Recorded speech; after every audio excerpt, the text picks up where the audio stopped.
ಎಲ್ಲರೂ ನಿಮ್ ಜೊತೆಗಿರೋರೆಲ್ಲ ಒಂದಲ್ಲ ಒಂದ್ ರೀತಿಯ ಪಾಠವನ್ನ ನಿಮ್ಗೆ ಕಲಿಸ್ತಾ ಇದಾರಂತ ಅಂದ್ರೆ ಇದು ಒಳ್ಳೆಯವರ ಜೀವನದಲ್ಲಿ ಮಾತ್ರ ಈ ಕ್ಷಣಗಳು ಬರೋಕ್ ಸಾಧ್ಯ. ಯಾರ ಜೀವನದಲ್ಲಿ ರಾಯರು ಒಂದು ಬದಲಾವಣೆಗಳನ್ನ ತಂದು ಕೊಡುವಂತ ಸಮಯ ಬಂದಿರುತ್ತೋ ಅವಾಗ ಅವ್ರ ಜೊತೆಗೆ ಯಾರು ಸಹ ಇರೋದಿಲ್ಲ. ನೀವು ಒಂಟಿಯಾಗಿ ಬಿಟ್ಟಿರ್ತೀರಾ. ಇವಾಗ ಒಂದು 10 ಜನ ನಿಮ್ ಜೊತೆಗಿದಾರಂತ ಅನ್ಕೊಳ್ಳಿ. 10 ಜನ ನೀವು ಸೇರಿ 10 ಜನ 9 ಜನ ಒಂದಾಗ್ಬಿಡ್ತಾರೆ, ನೀವು ಒಬ್ಬರೇ ಒಂದಾಗ್ಬಿಡ್ತೀರಾ. ಈ ಕ್ಷಣಕ್ಕೆ ಕುಗ್ಗಿ ಹೋಗ್ಬಾರ್ದು. ಇದು ಒಳ್ಳೆ ಸಮಯ ನಿಮ್ಗೆ. ಯಾಕಂತ ಅಂದ್ರೆ ನಿಮ್ಮ ಬದುಕಲ್ಲಿ ಬದಲಾವಣೆಗಳನ್ನ ದೇವ್ರು ತರ್ತಾ ಇದ್ದಾರೆ. ಎಲ್ಲರನ್ನ ನಂಬೋದು ಬಿಡು ಅನ್ನುವಂತ ಪಾಠವನ್ನ ಕಲಿಸ್ತಾ ಇದ್ದಾರೆ. ಯಾರ ಹತ್ರ ಕೂಡ ಏನು ಜಾಸ್ತಿ ಮಾತಾಡಬೇಡ ಅನ್ನುವಂತ ಪಾಠವನ್ನ ಕಲಿಸ್ತಾ ಇದ್ದಾರೆ. ನಿನ್ನ ಜೀವನವನ್ನ ನಾನು ಉದ್ಧಾರ ಮಾಡ್ತೀನಿ ಅನ್ನುವಂತ ಒಂದು ಸೂಕ್ಷ್ಮವಾದ ಸೂಚನೆನ ನಿಮ್ಗೆ ದೇವ್ರು ಕೊಡ್ತಾ ಇದ್ದಾರೆ. ನಿಮ್ಗೂ ಕೂಡ ಒಳ್ಳೇದಾಗತ್ತೆ.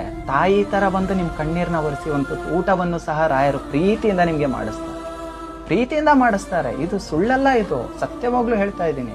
ಇಷ್ಟೊಂದು ನಾನು ಹೇಳ್ಬೇಕಂತ ಅಂದ್ರೆ ನೀವು ದಿನಾಲೂ ಕಣ್ಣೀರ್ ಹಾಕ್ತಾ ಇದ್ದೀರಲ್ಲ, ಅದು ನಿಜವಾಗ್ಲೂ ನನಗೆ ಬೇಜಾರಾಗ್ತಾ ಇದೆ. ಕಣ್ಣೀರ್ ಹಾಕ್ಬೇಕಾಗಿಲ್ಲ. ನೀವು ಕೋಟ್ಯಾಂತರ ಜನರಿಗೆ ಒಳ್ಳೇದಾಗ್ಬೇಕಾದ್ರೆ ನಿಮ್ಗೆ ಒಳ್ಳೇದಾಗ್ಲೇಬೇಕು. ಅದ್ ಹೆಂಗ್ ರಾಯರ್ ಕೈ ಬಿಟ್ಬಿಡ್ತಾರೆ?